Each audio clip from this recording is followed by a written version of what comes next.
இந்த காலையிலும் கர்த்தர் நம்மோட பேசும்படியாக நம்ம கொடுத்தது எந்த அளவுக்கு கர்த்தரை விசுவாசிக்கிறாய்? How much do you trust God? எந்த அளவுக்கு கர்த்தரை விசுவாசிக்கிறாய்? பக்கத்தில் பார்த்து கேளுங்க, எந்த அளவுக்கு கர்த்தரை விசுவாசிக்கிறாய்? சரியா? எந்த அளவுக்கு கர்த்தரை விசுவாசிக்கிறாய்? How much do you trust God? நீங்க எல்லாம் ட்ரெயின்ல போயிருப்பீங்க. இந்த ட்ரெயின்ல போகும்போது பார்த்தீங்கன்னா நிறைய நேரத்தில் அந்த ட்ரெயின் வந்து ஒரு இருட்டான டனலுக்குள்ள போகும். சரியா? டனலுக்குள்ள போகும்போது நம்ம டென்ஷன் ஆகி டிக்கெட்டை தூக்கி போதுரு ஐயோ அப்படின்னு சொல்லி டனலில் குச்சிருவோமா? இல்லையே. அந்த ஓட்டுறான் பாரு, அந்த ட்ரெயின் ஓட்டுற அந்த லோக்கோ டிரைவரை, அவரை நம்பி நிச்சயமா அவர் வெளில கூட்டின்னு போய் சேர்த்துருவாரு நம்பி என்ன பண்றோம்? உட்காந்துட்டு இருக்கோம். இல்லைன்னா நம்ம என்ன பண்ணுவோம்? புலம்பி செயினை இழுத்தா என்ன ஆகும்? திருப்பி அந்த இருட்டான டனலே இறங்கிடுவோம். இல்லை ஐயோ ஐயோன்னு கத்தினா நம்ம மட்டும் பயப்படுத்தலாம். என்ன பண்றோம்? பக்கத்தில் இருக்கலாம் பயந்து அந்த டிரைவர் வந்து நம்ம கழுத்திலே ஒன்று போடுவான். ஏன்டா நம்புடா, நான் வெளில கூட்டின்னு போய் சேவ் பண்ணேன். ஐயா, எப்பெல்லாம் நம்ம கவலைப்படுறோமோ அப்பெல்லாம் நான் கர்த்தரை நம்பலன்னு நான் சொல்றேன். இன்னைக்கு உங்க வயசு 20 இருக்கலாம், 30 இருக்கலாம், 40 இருக்கலாம், 50 இருக்கலாம், 90 கூட இருக்கலாம். ஐயா, இன்னைக்கு கர்த்தர் நம்மளுக்கு ஜீவனை கொடுத்திருந்தாரா நம்மளை கொண்டு அவர் நிறைவேற்ற போகிற திட்டம் இன்னும் உயிரோடு இருக்குது. மகிமையான காரியங்களை கர்த்தர் நம்ம வாழ்க்கையில செய்வாரு. நிச்சயமா அந்த இருட்டான டனல்ல இருந்து கர்த்தர் நம்மளை வெளியில கொண்டு வருவார். God is not done yet. If you trust God, you will believe him in the darkest moment. அந்த இருளான நேரத்துல நீ கர்த்தரை அதிகமாக விசுவாசிக்கிறாய். இன்னைக்கு என் கேள்வி, how much do you trust God? ஆண்டவரே, நீங்க எங்க கூட்டின்னு போறீங்கன்னு எனக்கு ஐடியாவே இல்லை, ஆனா உங்களை நம்புறேன். எதிரி பேர் ஆமென் சொல்றீங்க. God, I have no clue where you're taking me. க்ளூவே இல்லை ஆண்டவரே. But Lord, I believe that you will take care of me. ஆதியாகமம் 22வது அதிகாரம். இன்னைக்கு இது ஒரு ஸ்ட்ரேஞ்ச் பேசேஜுங்க. அதாவது எல்லாருக்கும் தெரிஞ்சிருக்கும், இது ஒரு ஸ்ட்ரேஞ்ச் பேசேஜ். Strange passage. இந்த நரபலி அதெல்லாம் சொல்றாங்க பார்த்தீங்களா? அந்த மாதிரி என்ன ஆண்டவரே இப்படி ஒரு ஒரு ஒரு ஒரு மனுஷனை பலி கேட்டுக்கிறீங்கன்னு சொல்ற ஒரு பேசேஜ் இது. My first point for today, when you are tested it means you are trusted. அதாவது கர்த்தர் உன்னை சோதிக்கிறாருன்னா கர்த்தர் உன்னை நம்புறாருன்னு அர்த்தம். ஆதியாகமம் 22வது அதிகாரம் வசனம் 1. இந்த காரியங்கள் நடந்த பின்பு தேவன் ஆபிரகாமை சோதித்தார். ஐயா, சோதித்தது கொஞ்சம் கொஞ்சம் இல்லை, நிறைய சோதிச்சிட்டாரு ஆண்டவர் ஆபிரகாமை ஆல்ரெடி. சரியா? பஞ்சத்தை வச்சு சோதிச்சாரு. ஐயா, ஊரை விட்டு வாங்கினாரு, லோத்தை விட்டுருனாரு. சரியா? ஏகப்பட்ட ஆகார அமிச்சிருனாரு, இஸ்மவேலை அமிச்சிருனாரு. எல்லாத்தையும் சோதித்த பிறகு, கொஞ்சம் நஞ்சம் சோதிக்கல, எல்லாத்தையும் சோதித்த பிறகு இது போட்டிருக்காம இந்த காரியம்லாம் நடந்த பிறகு, இவ்வளோ நடந்த பிறகு திருப்பி கர்த்தர் என்ன பண்ணாரு? அவரை சோதித்தார். சோதித்து என்ன சொல்றாரு? வாசிங்க 22வது வசனம். எப்படி எனில் அவர் அவனை நோக்கி ஆபிரகாமே என்றார். அவன் இதோ அடியேன் என்றான். யோசித்து பாருங்களேன், கூடும்போது கர்த்தர் கூப்பிடலன்னு ரொம்ப கர்த்தர் கூட பேச மாட்டான்னு ஃபீல் பண்றோம்லாம். யோசித்துக்கோ, கர்த்தர் பேசும்போது திடீர்னு ஏதாவது நம்மளை பண்ண சொல்லுவார். ஆபிரகாமே அப்படின்னா உடனே ஆண்டவரே வாசிங்க.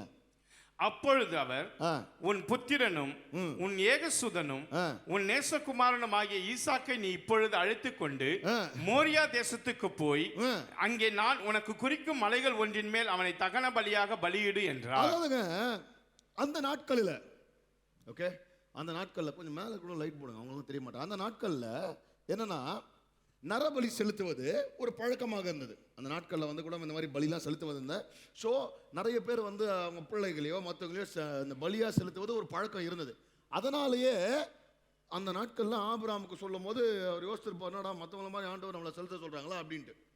இன்னொன்றுங்க, இன்னைக்கு தேங்க்ஸ் கிவிங் பண்ண வந்திருக்கோம், நன்றி செலுத்த வந்திருக்கோங்க. நன்றி செலுத்துவது பார்த்தீங்கன்னா நிறைய பேர் வந்து பார்த்தீங்கன்னா நம்ம நல்லா வாயிலே வடை சொல்கிறதுல நம்மளை மாதிரி ஸ்பெஷலிஸ்ட்டு யாருமே இல்லை, நம்ம வாயிலே சொல்லிடும். ஆனால் உண்மையான நன்றி செலுத்துதுன்னா கர்த்தர் ஒரு காரியத்தை நமக்கு கொடுத்தாருன்னா அந்த காரியத்தை திருப்பி கர்த்தரை கொடுப்பது தான் ட்ரூ தேங்க்ஸ் கிவிங். எப்படி? பக்கத்தில் பார்த்து சொல்லுங்க, திருப்பி கொடு. கர்த்தர் நமக்கு என்ன கொடுத்தாருன்னா திருப்பி கொடு. அதாவது ஆரம்ப நாட்களில் வந்து பார்த்தீங்கன்னா இந்த குழந்தைங்க பிறந்திருக்கும் போது பார்த்தீங்கன்னா அவ்வளோ சின்னதாக இருக்கும் போது பார்த்தீங்கன்னா அவ்வளோ நம்மளுக்கு ப்ரெஷஸாக இருக்கும். என்ன பண்ணுவோம்? அப்போ அந்த குழந்தைய கூட நான் கர்த்தரை கொடுக்க மாட்டோம்.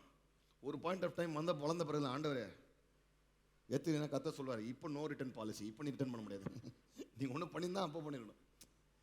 See, சில நேரத்தில் the true thanksgiving which God expects from us is giving to God what you love the most. எப்படி? Giving to God what you love the most. நீ கர்த்தர் என்ன சொல்றாரு? ஆண்டவரே அவனை பார்த்து என்ன சொல்றாரு? ஆண்டவர் யாரை சொல்றாரு? உன் ஈசாக்க கொடு, உன் ஒரே பேரான குமாரனை கொடு, நீ மிகவும் நேசிக்கிறவனு கொடு, அதை விட நீ ரொம்ப நாள் பொறுத்து காத்திருந்து பெற்றுக்கொண்ட பத்தியா, அதை எனக்கு கொடுத்துரு. எப்படி?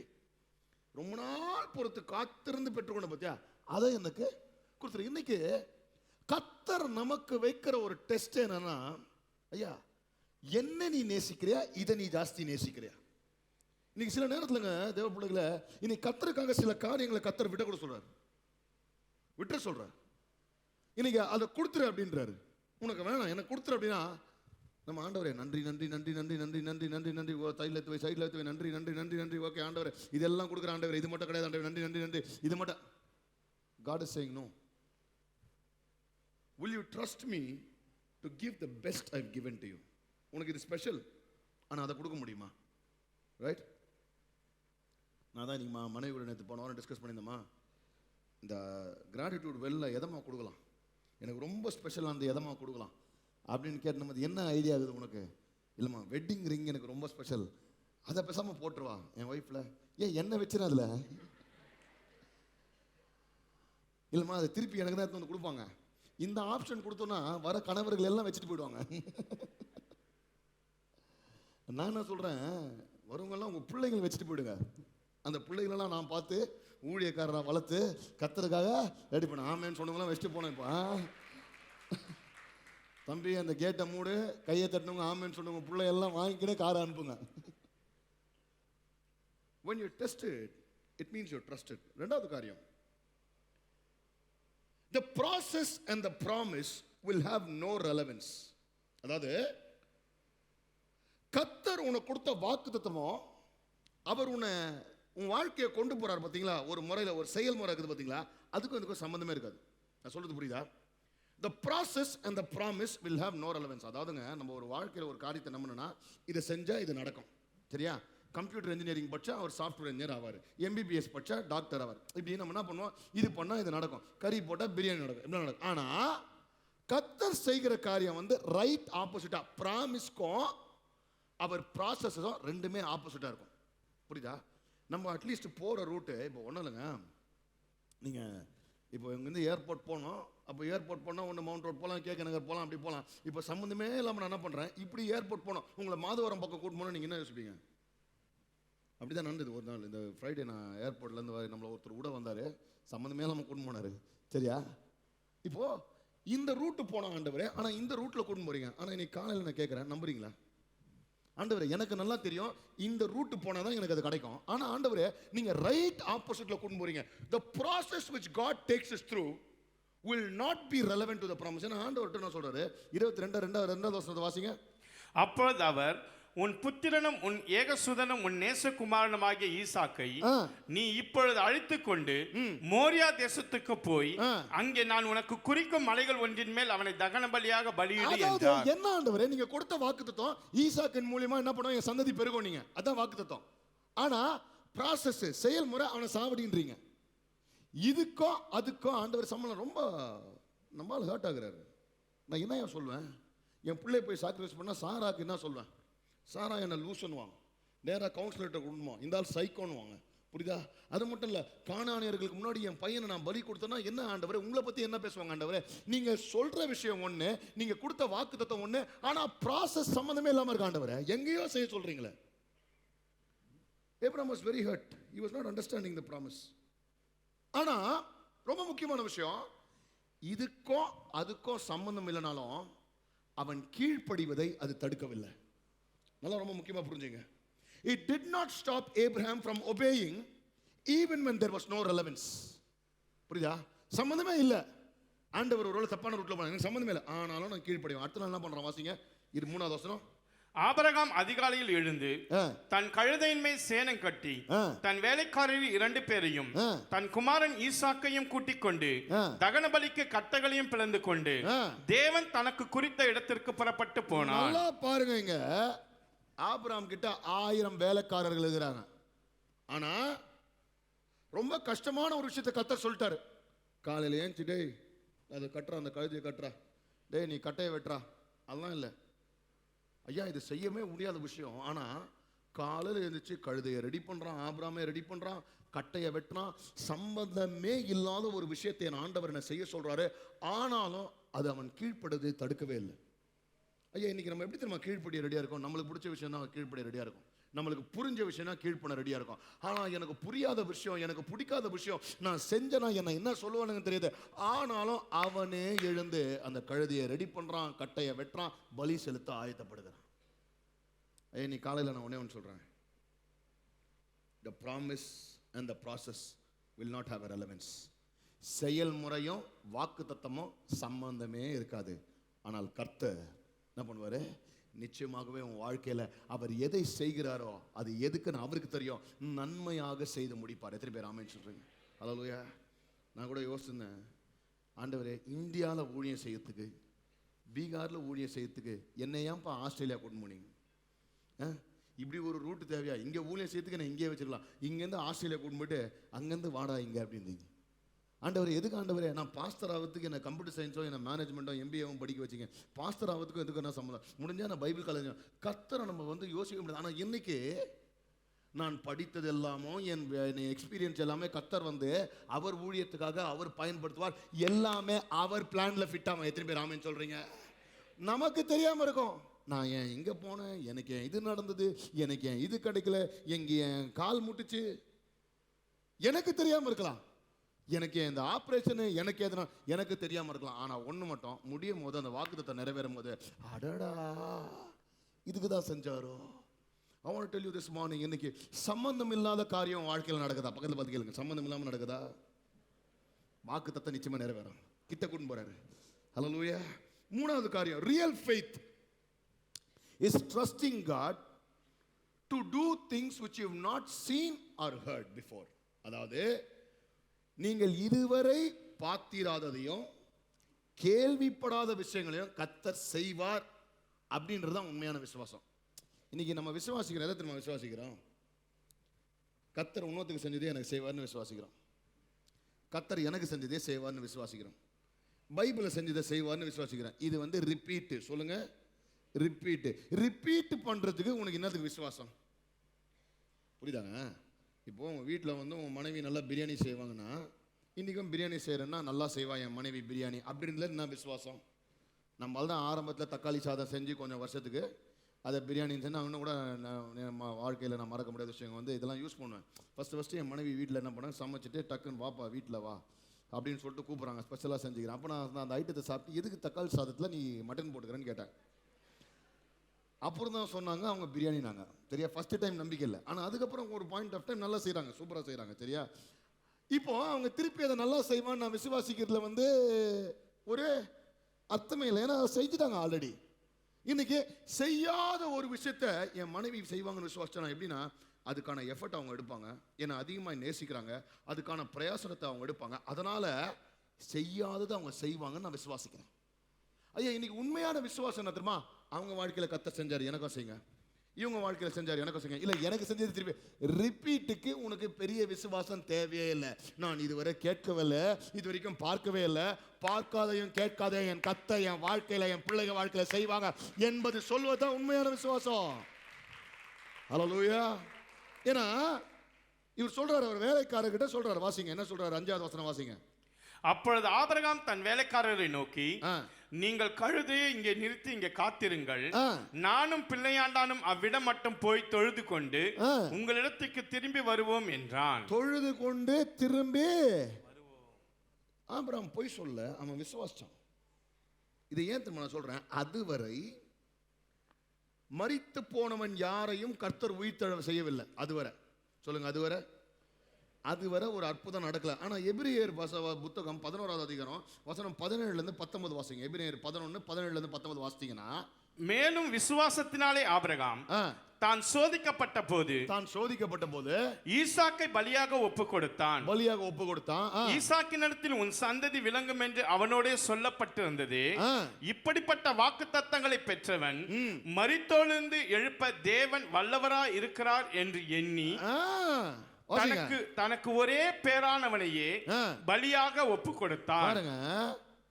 மரித்தோர்ல இருந்து உயிர்த்தெழ வைக்க கர்த்தருக்கு முடியும்னு அவன் விசுவாசிச்சு ஒப்பு கொடுத்தானா. ஆனா அது வரைக்கும் அப்படி ஒரு அற்புதம் நடக்கல.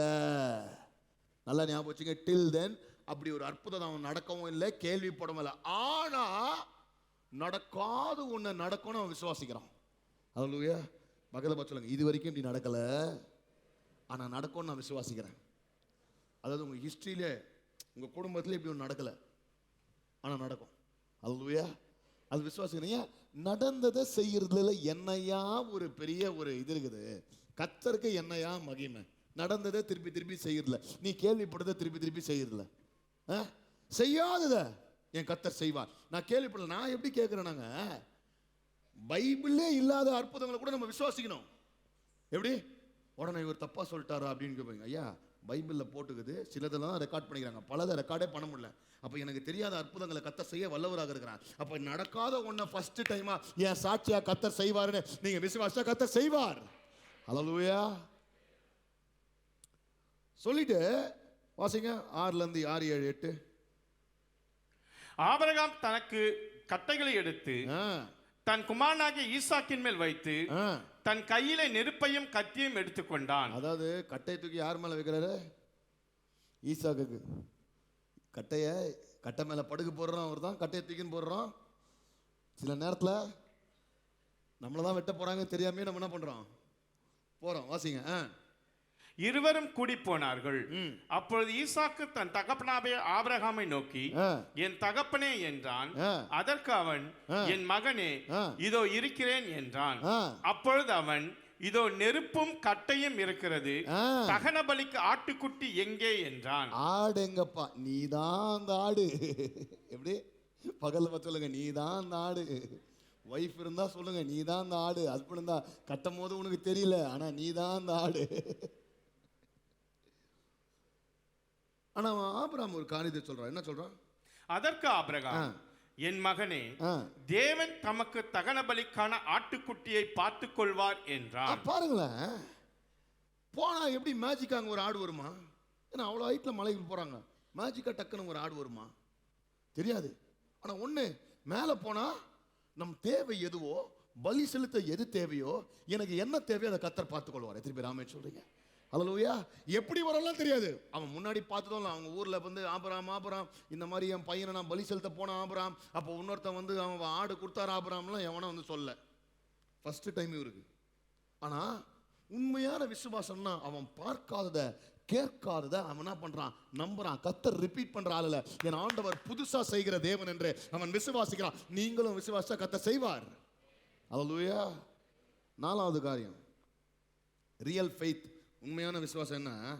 Real faith is allowing God to do whatever he pleases with me. அதாவது அவர் இஷ்டப்பட்டதை என் வாழ்க்கையில செய்யட்டும் அப்படின்னு அனுமதிக்கிறது தான் உண்மையான விசுவாசம். எது? ஆண்டவரே உங்க என்ன இஷ்டமோ ஆண்டவரே. எப்படி? ஏன் இஷ்டம் இல்லை ஆண்டவரே, எப்படி உங்க இஷ்டமோ சொல்லுங்க. கை வச்சு சொல்லுங்க, ஆண்டவரே உங்க இஷ்டம் ஆண்டவரே. சில கையெல்லாம் மேலே சரியா போல, நல்லா ஆண்டவரே உங்க இஷ்டம். கை தெரியுது, ஓகே உங்க இஷ்டம் ஆண்டவரே. ரைட்? யோபு சொல்றான், யோபு 13:15 என்ன சொல்றாரு? அவர் என்னை கொன்று போட்டாலும் அவர் மேல் நம்பிக்கையா இருப்பேன். சான்ஸே இல்ல. என்ன ஒரு வசனம் பண்ணலாம், அவர் என்ன கொன்னா கூட பரவாயில்ல, என்ன பண்ணுவேன், அவரே நம்ம கொண்டுட்ட பிறகு என்னயா கொண்ட பிறகு தான் முடிஞ்சு போச்சு, இதுக்கு மேலே நம்பலாம். யோபு சொல்றான், அவர் என்னை கொன்று போட்டாலும் தோ ஹி ஸ்லே மீ. இன்னைக்கு my question is, what if the answer to your prayer is forever no? அதாவது நீ ஜெபிக்கிற ஜெபத்துக்கு இன்னைக்கு காலில் கத்தரு சிலர்லாம் சொல்லுவாங்களே, நோ இப்போ, அப்புறம் அவர் ஓகேன்னு வாருன்னு. இப்போ என் கேள்வின்னா, ஆண்டவர் சொல்றாரு இப்போ இல்லை எப்பவுமே நோ. நம்புறீங்களா? What if God wants to give you something else which you did not ask? ஆண்டவரே நான் கேட்டதை கொடுக்கல, நான் கேட்காது இது வேணுமா, அது கொடுத்தா ஓகே உனக்கு. சில நேரத்தில் ஆண்டவரே இப்போ செய்யுங்க ஆண்டவரே, இப்போ நீங்க செஞ்சே ஆகணும் ஆண்டவரே. What if he does not do anything? will you still trust God? நீ எப்ப ஆண்டவர் இறங்கி பாளையம் இறங்கி என் ஆண்டவர் காட்டணும்யா நீ யாரு அப்படின்னு சொல்ற நேரத்தில் ஒண்ணுமே காத்து கூட அடிக்க மாட்டேங்குது. will you still trust God? ஏன்னா என்ன நடக்குது பாருங்க. 22வது அதிகாரம் ஆதியாகமம் 6:7 வாசிங்க. ஆபிரகாம் தகன பலிக்கு, அதை வாசிட்டோம். 9:10 வாசிங்க. தேவன் அவனுக்கு சொல்லியிருந்த இடத்துக்கு வந்தார்கள். வந்தாச்சு. அங்கே ஆபிரகாம் ஒரு பலிபீடத்தை உண்டாக்கி கட்டைகளை அடுக்கி தன் குமாரனாகிய ஈசாக்கை கட்டி அந்த பலிபீடத்தில் அடுக்கிய கட்டைகளின் மேல் அவனை கிடத்தினான். கட்டை மேல கட்டி அப்புறம் என்ன பண்ணாரு? கத்தியை தூக்குறார். வாசிங்க. பின்பு ஆபிரகாம் தன் குமாரனை வெட்டும்படிக்கு தன் கையை நீட்டி கத்தியை எடுத்தான். பாருங்க, இன்னைக்கு இந்த கதை எப்படி முடியும் நம்மளுக்கு தெரியும், புரியுதா? அதனால நம்ம இந்த கதையை வாசிக்கும் போது ஓகே எப்படி முடிய போகுது நமக்கு தெரியும். கதை முடியலன்னா நமக்கு முடிவு தெரியலன்னா எப்படி இருந்துடும் நம்மளுக்கு? சில நேரத்துலங்க பைபிள் வாசிக்கும் போது முடிவு தெரியும், சந்தோஷமா இருக்கும். நம்ம வாழ்க்கையில் முடிவு தெரியாதனால அழுகுறோம். யோசித்து பாருங்க. நான் யோசித்தேன்னா, ஆண்டவரே என்ன ஆண்டவரே, ஒரே பேரான குரவன் ஈசாக்கை கூப்பிட்டீங்க. நான் ரொம்ப சீரியஸாக திங்க் பண்ணேன், ஏன் ஆண்டவர் நீ சாராவை கூட்டின்னு போய் பலி கொடுக்குன்னு சொல்ல? அப்படி சொல்லியிருந்தா ஒருவேளை ஆபிரகாம் 3 நாள் வெயிட் பண்ணிக்க மாட்டார், ஃபர்ஸ்ட் டே கொடுத்துட்டு போறா தெரியல. ஏன் ஆண்டவரே? சிரிப்பா இருந்தாலும் யோசனை, ஏன் ஆண்டவரே சாரா? ஒருவேளை சாரா கத்தி கூப்பிட்டு இந்த ஆளு நம்பவே நம்பாத, ஏன்னா சாவடிக்கிறான். யோசித்து பாருங்க. ஈசாக்கை கட்டி பலி கொடுக்கும் போது நிறைய பேர் சொல்றாங்க அவன் டீனேஜர்னு. ஹிஸ்டாரியன்ஸே அவனுக்கு 20 வயசுன்னு, கிட்டத்தட்ட 20 வயசுன்னு தாங்க ஈசாக்கு. அவனை கட்டி அவனை பலி கொடுக்க கத்தியை இவர் ஓங்கும் போது யோசித்து பாருங்க. கத்தியை ஓங்கதெல்லாம் விடுங்க, அவனை மேலே படுனாலே என்ன படிப்பான்? யோ கிழவா படியா நீ, இதுதான் தூக்கின்னு வந்தியா மாவன்? அவர் கையை பிடிச்சி. இங்க ஈசாக்கை குறித்து நல்லா புரிஞ்சுக்கணுங்க. ஒண்ணு, ஈசாக்கு என் தகப்பன் விசுவாசிக்கிற தேவன் யாரோ அதை விசுவாசிச்சான். அடுத்தது, என் தகப்பன் எவ்வளவு நல்லவனா அந்த தகப்பனையும் அவன் விசுவாசிச்சான். அதனால அவன் கீழ்ப்படிஞ்சான். இன்னைக்கு இங்க ஐயா சில்ட்ரன்லாம் இங்க பேரண்ட்ஸ் பக்கத்தில் உட்காந்தீங்கன்னா ஒன்று நல்லா ஞாபகம் வச்சுங்க, உங்கள் பேரண்ட்ஸை நம்பணும், உங்கள் பேரண்ட்ஸுக்கு கீழ்ப்படியணும். புரியுதா? என் பேரண்ட்ஸ் என்னை வந்து சாவச்சிட மாட்டான், என் பேரண்ட்ஸ் என்னை கெட்டதை சொல்ல மாட்டான். இன்றைக்கி எப்படின்னா ஒரு பிள்ளை அப்படி தான் வந்து என் பேரண்ட்ஸ் என்னை அப்யூஸ் பண்ணுறாங்க. நான் கூட என்னடா அப்யூஸ் பண்ணுறாங்கன்னு நான் கிட்ட, என்னம்மா படின்னு எப்போ பார்த்தா நான் டார்ச்சர் பண்ணுறாங்க. அடுத்தது சாப்பிடுன்றாங்க, எனக்கு எது பிடிக்கலையோ வெஜிடபிள்ஸை சாப்பிடுன்றாங்க. நான் வீட்டை விட்டு போயிடலான்னுக்கிறேன்.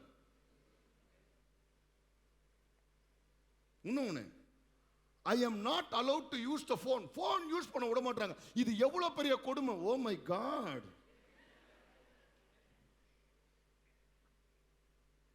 இன்னைக்கு பேரண்ட்ஸை திருத்தினா பிள்ளைகள் கீழ்ப்படைய மாட்டாங்க. இன்னைக்கு ஏன் தெரியுமா நான் பிள்ளைகளை உட்கார சொன்னேன் இன்னைக்கு கூட, ஐயா என் பெற்றோர்கள் சொல்வது எனக்கு பிடிக்காம இருக்கலாம், ஆனால் என் பெற்றோர்களை நான் நம்பணும். புரியுதா?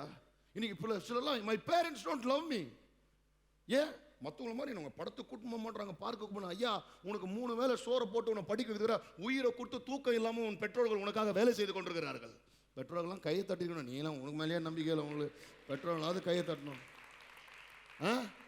கடனை உடனே வாங்கி 10 கடன்காரனுக்கு பதில சொல்லி உன்னை கல்யாணம் பண்ணி வைக்கணும், உனக்கு நல்ல இடத்துல உனக்கு ஒரு விஷயத்தை செஞ்சு முடிக்கணும், உன்னை அங்கே அனுப்பணும் இங்கே அனுப்பணும், எவ்வளோ உயிரை கொடுத்த வேலை. அதனால தான் அவன் கூட இருக்க முடியல. புரிஞ்சுக்குங்க. சில்ட்ரனுக்கு உன் பெற்றவர்கள் சொல்வதெல்லாம் உன் நன்மைக்காக.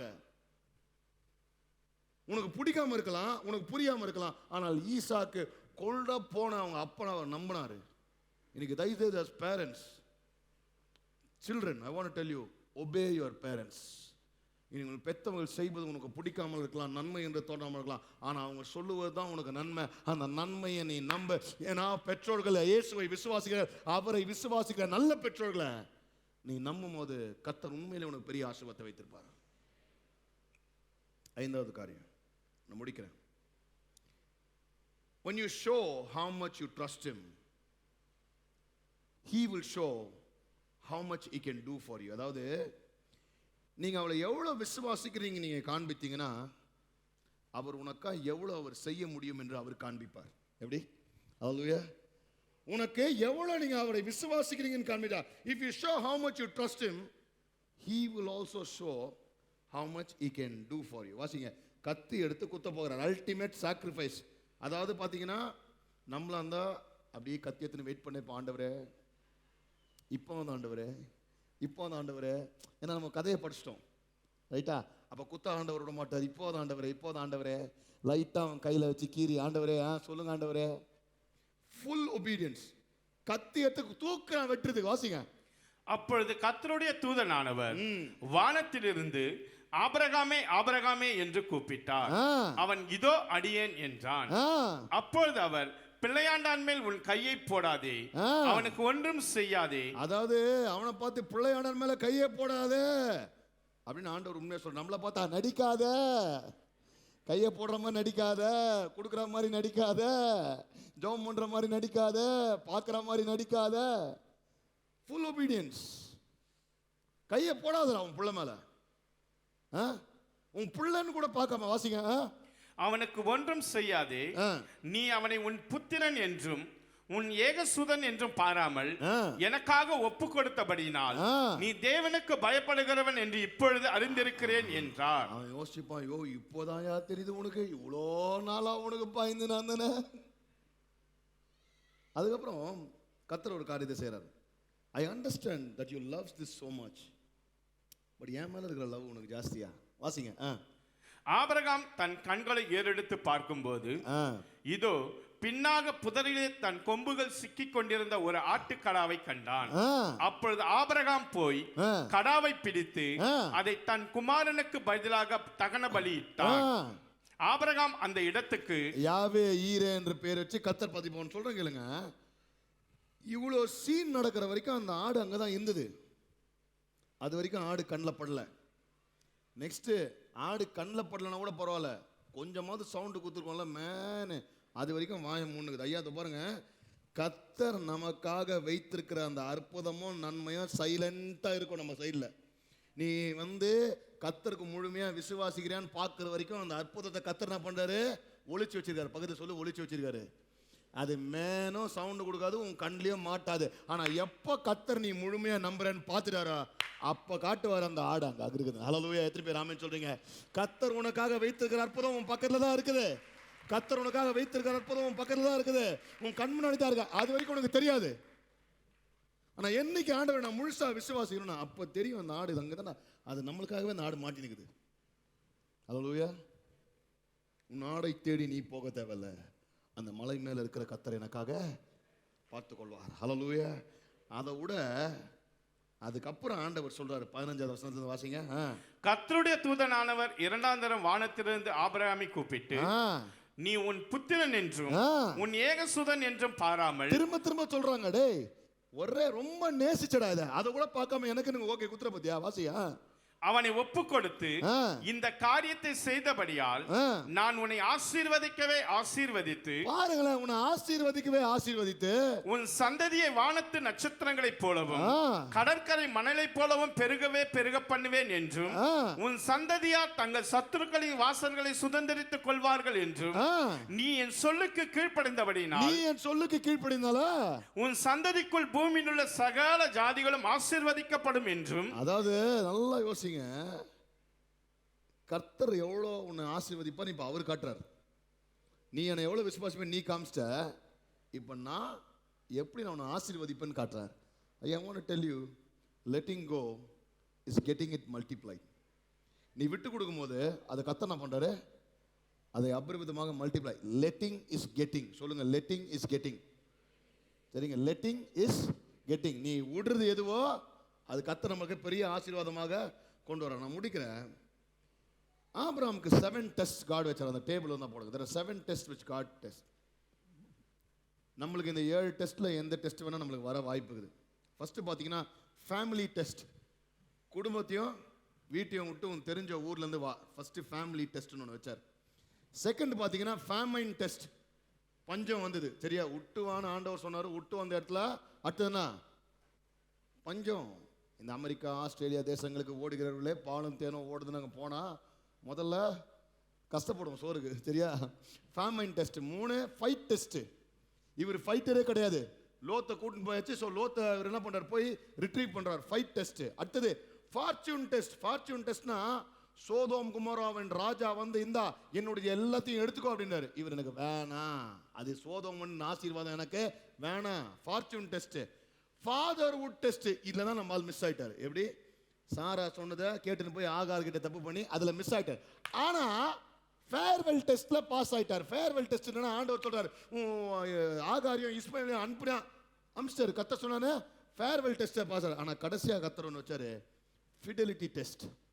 ஃபிடெலிட்டி டெஸ்ட்னா, எனக்கு நீ உண்மையாக இருக்கிறியா, நீ என்னை மட்டும்தான் நேசிக்கிறியா, என்னை தான் அதிகமாக நேசிக்கிறியா, எல்லாத்தோட உங்ககிட்ட இருக்கிற எல்லாத்தோட சொல்லுங்க, எல்லாத்தோட கடைசியாக வைக்கிற டெஸ்ட் தான் ரொம்ப முக்கியமான டெஸ்ட், ஃபிடெலிட்டி டெஸ்ட். நீ எனக்கு உண்மையாக இருந்து எல்லாத்தையும் விட்டு எனக்கு கீழ்ப்படுறியா, அந்த டெஸ்ட்டில் அவன் ஜெயிச்சாங்க. அல்லேலூயா. எனக்கு நீங்கள் தான் ஆண்டவரே முக்கியம், இது எல்லாம் வேஸ்ட். ஐயா, இன்னைக்கு நான் சொல்கிறேன், இந்த விதமான நம்மளுக்கு சவால்கள் டெஸ்ட் கர்த்தர் எப்போ வேணா எது வேணா வைப்பார். அது குடும்ப டெஸ்ட்டாக இருக்கலாம், ஃபேமிலி டெஸ்ட்டாக இருக்கலாம், ஃபார்ச்சூன் டெஸ்ட்டாக இருக்கலாம், கஷ்டப்படுற நேரத்தில் சோதமன் குமாராவோட வெல்த் வரலாம். எதுவும் எனக்கு வேணாம் ஆண்டவரே, நான் உன்னை மட்டும் தான் நேசிக்கிறேன், நீ அன்பை காட்டிப்பார், விசுவாசம் காட்டுவார், அவர் எவ்வளோ செய்வார்னு உனக்கு காட்டுகிற தேவனாக இருக்கிறார். ஹல்லேலூயா.